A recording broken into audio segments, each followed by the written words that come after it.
he was the catalyst for Real Madrid's danger. Without Vinicius Jr., Real Madrid don't have a threat on the counter-attack, meaning Liverpool were able to play with a lot more freedom, less stress that they could be hit on the counter, and he was by far the key in this game. And it was fitting that he scored the goal at the start of the season. I was like, Manchester United will not get top four with Ole Gunnar Solskjaer at the helm. And with Ronaldo signing, there will only be a hindrance. I said that.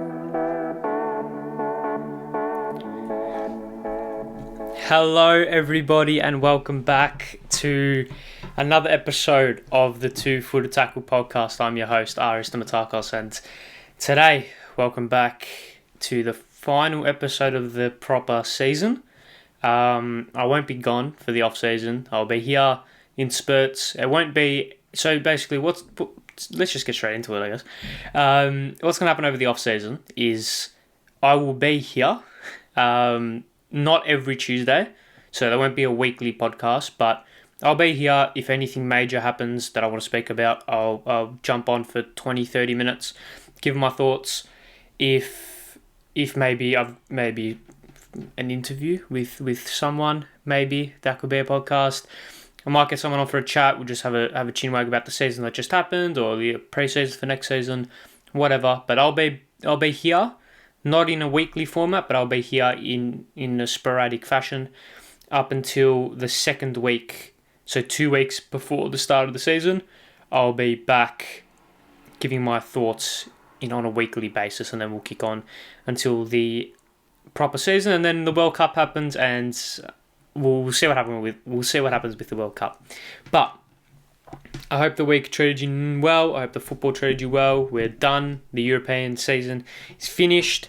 Champions League final happened. There's already been some transfer news with a Liverpool player jumping ship. The A-League Grand Final happened. The A-League Men's Grand Final happened over the weekend. And I want to react to my Premier League predictions. Now, you guys obviously don't know what my Premier League predictions are because I did it before the podcast started, but I've got them written down. These were written probably a day before the Arsenal-Brentford game. So if any transfers happened after that, I don't know. They obviously weren't changed, so we'll see what they are. So yes, let's just start with the Champions League final, shall we? And let's start with probably the main talking point I want to come out of it. And this was, it's happened again. I think that was the main thing that I came out of the game with, is that it's happened again. It was just, you almost couldn't write it. Now, I mean, let's go back actually. Let's start from the start of the game and let's start with the lineups. And can I just say, I'll touch on UEFA and the French police and the stadium and what happened before the game a little bit later on. You guys would know. Loyal listeners would know what I mean by that, but we'll touch on it, don't worry. So obviously the lineups came out. Real Madrid for some reason decided to announce their lineup 4 hours before kickoff. I mean, you do you, but I'm pretty sure no one was shocked by their lineup. Obviously Valverde playing on the right hand side, Benzema, Vinicius, that midfield three, which we all have come to know and love. The back four, standard as always, and then Courtois in goal. And then with Liverpool, it was touch and go to see whether or not Thiago and Fabinho would be fit. Both were fit, both were playing. So that pretty much gave Liverpool as close to a full-strength team as you could have hoped. Obviously, they went with Kanate instead of Matip, which, okay, I mean, I'm not really sure that would have made a massive difference. Kanate Kanate over Matip or Gomez. I thought Kanate played very well, just quietly. And then the front three, they went with Salah, Diaz, either side of Sadio Mane. So that was the lineup for either side. I feel like it was an expected lineup from either side. I'm not sure there was too many shocks. Neither manager decided to throw a little bit of a curveball. And the game played out as well as, well, not as well, but the game panned out as I thought it would. I thought Liverpool would have the fair share of possession, would have the lion's share of chances, would have the most amount of dominance over the game. It was one of those things of, okay, they just need a breakthrough early, and they had a couple of big chances, And Thibaut Courtois, which will become a theme as I speak about this game, was absolutely monstrous. Saving a Sadio Mane shot onto the post, saving a Salah cutback.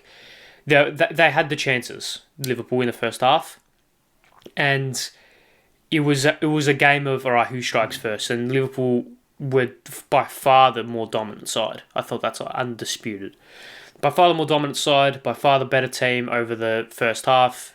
And they went into half-time 0-0 after a pretty back-and-forth game. It wasn't as cagey as what I thought it would be. Obviously, we had the Man City-Chelsea final last year. It was cagey. And even the final before that between PSG and Bayern Munich was cagey as well. I felt like this was a little bit more free-flowing, and I felt like a lot of space was given to either team. And one in particular, I felt like the midfield of Real Madrid played a very underrated role. Surprisingly, their role was that they gave the Liverpool's midfield so much space. So much space. It was, Football Manager players would understand what I'm saying, but the line of engagement for Real Madrid was much higher, whereas the defensive line was lower, or much lower. And what that means, for those who don't play FN, is they had a lot of depth. Real Madrid had a lot of depth to their game. So their back four and their back seven, even if you count the midfield three, was sitting relatively deep, whereas that attacking three was sitting really high. So what that allowed was quick, direct counter-attacks that took territory and that took a lot of that took the Liverpool midfield out of it. So they didn't have to play through the midfield. However, what that allowed is that when Liverpool were in possession, this allowed Fabinho and Thiago to just have control, and I don't think they capitalised with it that much. So, that's kind of fortunate for Real Madrid because they could have. I feel like Thiago had a pretty poor game. I felt like Fabinho wasn't as influential as what he could have been, and Henderson played his standard role, so there wasn't a lot to talk about from him. But the fact that Real Madrid gave up that midfield space in order to have that direct long ball, which took a lot of territory out to Vinicius or to Benzema for the counter-attack, kind of worked in their favour, which shocked me a little bit. But they came into this first half 0-0, controversially some might say, but for those who think that Benzema goal should have counted, please go and read the rules. Because the rule book literally says that it was not a deliberate play at the ball by Fabinho, meaning the last touch was a deflection, which meaning that the last touch from the Real Madrid player, which was Valverde, was into an offside position at the time of happening. Sorry, I didn't explain that well, but Benzema's goal was rightfully disallowed because the last touch, how do I explain this without tying myself in knots? Benzema's goal was rightfully disallowed because the last touch from a Real Madrid player coincided with Benzema being offside. And all the touches from the Liverpool players in between those two moments weren't deliberate plays of the ball, meaning they count as deflections, meaning they're not deliberate, they're not taking possession. So they don't count. I don't understand why it's that hard for many people to understand. Do people think it's a Liverpool bias? That's always going to be thrown around, but that's just nonsense. Let's be honest. It was quite rightfully disallowed and quite obviously disallowed as well. I was actually shocked that it took that long to disallow the goal. But anyway, they went into halftime 0-0. And Real Madrid would have been the happier side after the first 45 minutes. I know that Liverpool, like I said, had the better chances, but Real Madrid knew their game plan. They were going to sit back, wait for the counter, wait for the one chance, and Liverpool needed to score early, and they didn't. So it was a little bit of cat and mouse. Who's going to strike first? Can Liverpool make the breakthrough? And Liverpool probably should have made the breakthrough pretty early on. They had, again, the game continued on as it did. It was a very, very similar second half to how it was in the first. Just domination from Liverpool. And it was a counter-attack which we all thought was going to happen, which did happen. The ball went down the right-hand side for Valverde, who did well to get into a pocket of space and to fling a ball across goal for Vinicius Jr. Now, Vinicius Jr. scored the goal, but Vinicius Jr. also won Real Madrid the Champions League final for a couple of reasons. He was the catalyst for Real Madrid's danger. Without Vinicius Jr., Real Madrid don't have a threat on the counter-attack, meaning Liverpool were able to play with a lot more freedom, less stress that they could be hit on the counter, and he was by far the key in this game. And it was fitting that he scored the goal. Trent Alexander-Arnold, was he sleeping? I mean, you can say that, but I'm not sure many right-backs would be that alert to that scenario. I think it's harsh to say that he was at fault for that goal. It was just a brilliant play from Valverde, a brilliant play from Real Madrid, and a good finish from Vinicius. And then it was a moment of, all right, what next? What do Liverpool do to try and salvage a result? They brought on Keita, they brought on Firmino, they brought on... Who else did they bring on? They brought Jota on for Diaz. They brought Firmino and Keita on for Henderson and Thiago, obviously going for that extra attacking midfield, that extra attacking player. I thought Firmino came on, provided a spark, provided a presence. I thought Jota was dangerous rather. But you speak about this all you want when it doesn't really matter when Real Madrid have a 6'10" Belgium in goal who just did not want to let anything through. It was, I mean, the chance was the Mo Salah chance. Lovely crossfield ping from, it might have been Andy Robertson or even maybe Fabinho. I can't remember who it was. It might have been Fabinho, actually. Lovely crossfield pass. Salah takes it in his stride and does a beautiful feint to get past Mendy. And 9 times out of 10, that's a goal. Any other goalkeeper, any other team on any other day, that's a goal when it's 1-1. But it almost seemed that it was a force field, that it wasn't just his arms and his legs and his body that was in goal. It was also just like a 2-meter force field around him, which just wasn't allowing anything. So that was probably the biggest chance, and then Liverpool just kept pressing, but nothing was... There was no give. I said this last week. I said that Liverpool have no give. Well, Real Madrid had no give. They just did not give Liverpool an inch. They didn't give him a chance. They didn't give him a real chance to get back into the game because of just the quality of their players, quality of Courtois. I thought the back four was fantastic. The midfield, like I said, played a very pivotal role in the counter-attacking way that Real Madrid wanted to play, which meant that on the stats, they might have got dominated. I know Fabinho was very influential. Thiago had a lot of the ball, just wasn't on for some reason. He played I don't think Thiago played very well. So yeah, it's one of those games where you can look back on and say what would have happened, what could have happened. But Liverpool fall at the final hurdle in a season that could have ended in a quadruple has only ended in 2 domestic cups, which is heartbreaking for them. I still do think that this is the best Liverpool team. I still do think that this Liverpool team is one of the best in Premier League history, regardless of what the trophy cabinet says. For those who know football, know that that's fact. This Liverpool team is one of the best Liverpool teams in modern history. So it's just a shame that they only have 1 Premier League and 1 Champions League to show for it, because they've been unbelievable this season and in the past couple of seasons as well. Real Madrid, kudos to them. I do take blame for Real Madrid winning it, because I said all the way back when PSG beat them 1-0, I said that Real Madrid don't deserve to go through. And they went through, and they went through again, and they won the Champions League. So good on them. Carlo Ancelotti, some manager. Karim Benzema, some player. Luka Modric, some player. Good on them. They deserved it. They were perhaps not the best team over the tournament, but they were the team that won each leg and won the trophy at the end. So I guess by that definition, there's no team better. I think that's enough Champions League final talk. There wasn't really a lot to analyse from the game because it was pretty Liverpool heavy domination, so it wasn't back and forth where there was a lot of tactical elements to play. I think the biggest tactical element, like I said, was that massive gap, the depth that Real Madrid played with, having Benzema and Vinicius all the way up, and having Valverde, Modric, Casemiro, and Toni Kroos basically playing 2 metres in front of the back four. That depth allowed the counter-attack to happen, which allowed the goal to happen, which allowed Real Madrid to win. So good on them. Congratulations.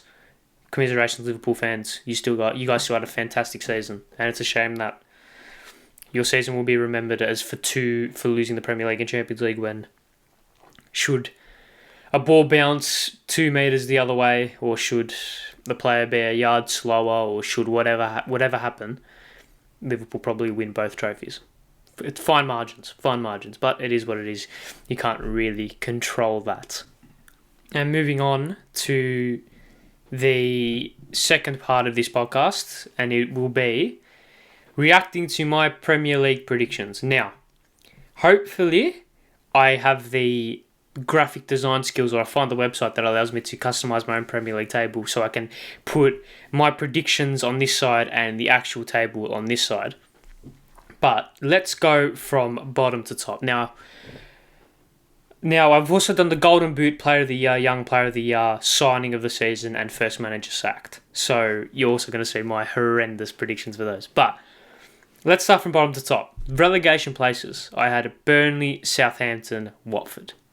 Burnley and Watford, tick. Granted, I didn't get them either in the right place, but they both went down. That's thick in my books. Southampton, major L. major L. Yeah, not happy with that. Broja and Livramento and James Ward-Prowse, these guys did well for them. So so very disappointed about that. But they had a pretty good season by their standards. I'm not really sure it could have been a lot better if you were to call it that. It was, of course, a 15th place finish for them, and I know they had a pretty poor back end of the season. So they didn't win a game. They only won 1 game in the final 3 months of the season. So, yeah, they had a poor back end, but they were never really faced to going down. So their season is a lot better than what the table says that it is. Now let's move on to, let's go 17th to 14th. I've got 1, which is I'm very happy with one of them. I've got 2, which are horrendous. And I've got 1, which I'm happy with. Slightly less happy with than the other one, but still happy with nonetheless. So I've got 17th place, Wolves. 16th place, Brentford. 15th place, Norwich. And 14th place, Newcastle. Okay, let's go. Wolves, I underestimated them so badly. Bruno Lage done fantastically well. They had a poor back end of the season, but I'm not really sure that the Wolves fans care. Never a threat to go down. Always a threat for European places. And Bruno Lage, credit to him, because I can't really think of a player that stood out for them, but they were just fantastic. So good on them. 16th place, Brentford. Happy with this. A lot of people thought they would go down. I had faith in them. I know they finished slightly higher than 16th. They finished 13th. But based off what everyone else was saying that they were going to go down, I was happy with that. I kept them up and kept them relatively safe. 15th place, Norwich. I thought they were better, man. I thought Cantwell was going to do the business. I thought Zolis was going to do the business. Rashika, Max Aarons, Lise Malou, Temu Pukki, Josh Sargent. Well, it is what it is. They went down. Thanks, Norwich. And 14th place, Newcastle, which I know they finished 11th, but this was a Newcastle team with Steve Bruce at the helm, with Joel Linton playing up front, and a tumultuous fan base which hated everything going on with that club. So good on them. I feel like next season they're going to press for European places, no doubt, with the investment that they're going to get, with Eddie Howe at the helm, with Joel Linton being the best box-to-box midfielder in the world. Newcastle will be in that top 8 places next season. Put it in the bank. Now, let's go 13 to 10. I've got 2 which I'm happy with, and I've got 2 which I'm not happy with. I've got 13th, West Ham. 12th, Everton. 11th, Crystal Palace. And 10th, Brighton. Everton and West Ham, I'm unhappy with, and they're on both ends of the spectrum. I didn't think either team would do as poorly and as well as they did. Everton, I thought Rafa would have them playing not bad football, just getting through the season, going through the motions. But for whatever reason, they just didn't. They just, nearly went down. So thanks, Everton, for that. West Ham, I thought that they would have that second season syndrome, or not second season syndrome, but they would drop off from last season. I thought that the Europa League campaign, that's what I was going to say. The Europa League campaign was going to hinder them heavily. It obviously didn't, so good on them. They're back in European football next season, only in the conference, but it is still European football. Let's go from 11th to... No, sorry. Palace and Brighton. Happy with both of these. Palace only got one place off, and I only got Brighton one place off as well. A lot of people had Palace to go down. I'm surprised by that, because their team is stacked with talent, man. I know Gallagher's leaving at the end of the season, but you got Guay and Anderson, Tyreek Mitchell, Michael Elise, Eberechi Eze, Mateta, Odson Edouard. These good team, man. Very talented squad, and Patrick Vieira at the helm. Is a good manager to have managing those teams, or managing that team. I feel like their midfield is going to be their point of strength. They're going to get a couple midfielders in, and they're going to be very good next season. And Brighton, I've loved the Brighton since Graham Potter took over. I think I love Graham Potter more than anything. But a lot of people had them. I think that's a reasonable prediction, predicting them 10th. A lot of people had them mid-table, so happy with that. Now let's go with 9th to 6th. And this is probably my worst stretch. 9th I had Arsenal. 10th I had Tottenham. 7th I had Leeds. And 6th I had Aston Villa. Oh, God, no. Villa and Leeds, I thought they'd do a lot better than what they did. I thought Marcelo Bielsa would be able to take that Leeds team to good places. Quite clear that wasn't the case. And Aston Villa, I thought that the Jack Grealish departure wouldn't hinder them. I thought Buendia would hit the ground running, and you'll see my points on that a little bit later. I thought Buendia would hit the ground running. I thought Ings was such a shrewd signing. I thought he'd bang goals. I thought Leon Bailey would have a better season than what he did. Nothing happened. Dean Smith sacked, teetering on relegation, and Gerrard getting them out of it. So good on Villa for staying up, but I hate you for making me look like an absolute fool. Now, moving on to 5th. Let's do 5th by itself. And this is by far and away my proudest prediction. 5th place, Manchester United. Now, a lot of people had United either finishing top 4 quite comfortably or winning the league. And I said this at the start of the season. I was like, Manchester United will not get top 4 with Ole Gunnar Solskjaer at the helm. And with Ronaldo signing, there will only be a hindrance. I said that at the start of the season. I wrote an article saying that Cristiano Ronaldo wasn't Manchester United's saviour, that they should have invested the money somewhere else, and that Ole Gunnar Solskjaer wasn't the man to take United forward. I'll leave the link to that article in the description. Read it, it's good. And I guess I can say is that I told you so. I guess what I can say is I told you so, because I mean, everyone else had them finishing top 4. I know some people had them finishing top and winning the league. I've got the brains. I say that as I predicted Villa and Leeds to finish the 2 places below them, and Wolves to nearly get relegated. So maybe that was a fluke. Who knows? Or maybe it's just my inner hatred for Manchester United seeping through. I don't actually hate them. I just don't like them. I'm neutral. As former UFC champion Robert Whittaker would say, I don't. If you're Manchester United, I don't like you, but I don't dislike you either. So, which is very neutral. And then let's do 4th. I had Leicester. Again, less said about that, the better. I thought that had a better season. I thought Patson Daka would play well. I know he did towards the back end of the season. He started showing something. I thought Iheanacho would be a big part of seeing Vardy through. I thought Maddison would hit the ground running. He did it, or not hit the ground running, but find form. He didn't really find form. just a lot went wrong for Leicester this season. They had a fantastic back end of the season, so good on them.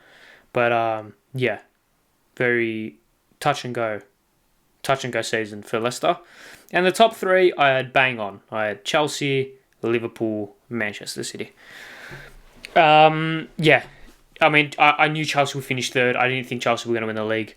I thought, I don't think I said this publicly anywhere, but I did have a feeling that it would be a three horse race for a while before Chelsea would eventually drop off, and then it'd be Liverpool City, which did come to fruition. I know that's not the most outlandish prediction, but I did say that, so that did happen. Liverpool City, it was a toss-up. It was literally a coin flip, which ended up, that's how the season nearly ended, by a point. So, yeah, it was just whoever I fancied on the day, and I fancied Man City. For what reason, I don't know, but yes. So, they were my, ladder Premier League predictions. Let's go to my individual player award predictions. Golden Boot, Mo Salah, tick. I know Son got it as well, but tick. So happy with that. Here we go. Player of the Year, I had Kai Havertz. Is that my Chelsea bias going through? It 100% is. Yeah, it just didn't take that form on from the Champions League final. I thought that he would take that and just go and just become an outstanding player. Found form towards the back end of the season playing as that number 9 false 9 striker type role. But it is what it is. Quite clearly wasn't up to standard. Quite clearly wasn't near it. So yeah, it is what it is. Young Player of the Year, I had Mason Mount. I mean, I'm not too angry about that. I actually don't know if he's eligible for Young Player of the Year, but obviously it was Phil Foden winning that. Yeah, I mean, yeah, it's tough. It's tricky for Young Player of the Year because you don't know what player is going to explode. I don't think Foden deserved Young Player of the Year, can I just say? And I don't think De Bruyne deserved Player of the Year as well. I feel like both of them were undeserved. I think because City won the league, they were just given it. So yeah, Young Player of the Year, I'm not too upset about that because Young Player of the Year is very mercurial. You have players winning Young Player of the Year and then disappearing off the face of the earth within 3 seasons. So anyway, let's go to signing of the season. Signing of the season and first manager sacked is probably where I showed my footballing knowledge least. Signing of the season, I had Emi Buendia. Great, that was good. I really liked him. I really liked him at Norwich. I thought he was going to be a quality player for Aston Villa, and I thought he'd be the Jack Grealish like-for-like replacement, and I thought the output would be the same.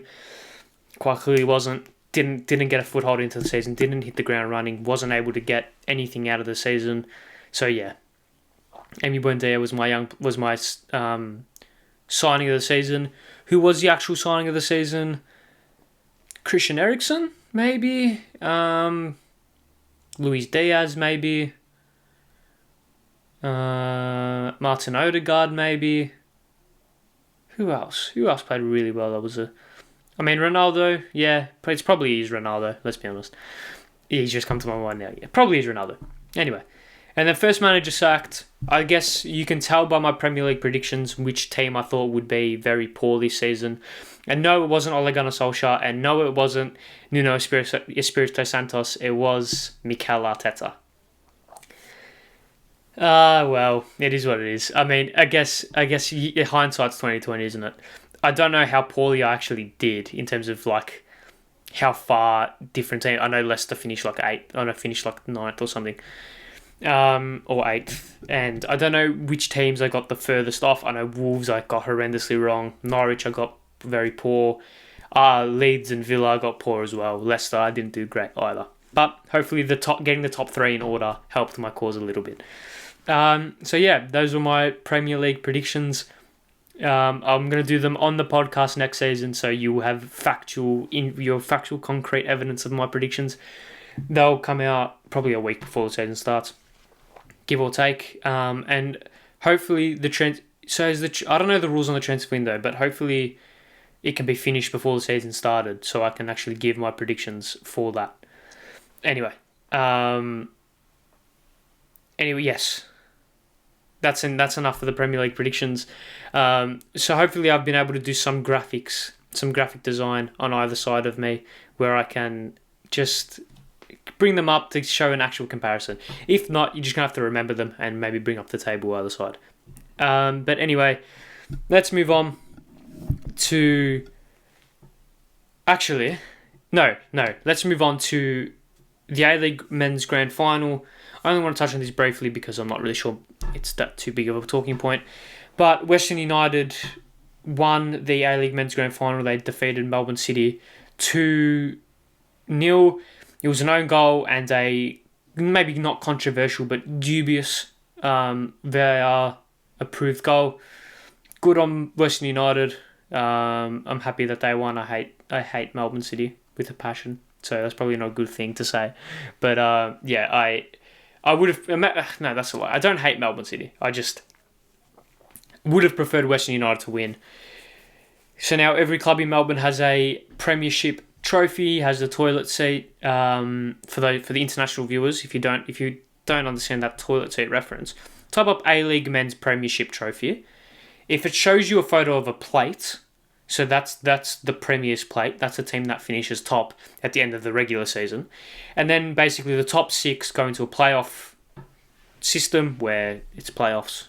Each team versus, it's 3rd versus 6th, 4th versus 5th, the winner versus 1st and 2nd, and then the final. And then the winner gets a trophy which looks very, very, very similar to a toilet seat. So it's good fun. You can put your head through it. It's great.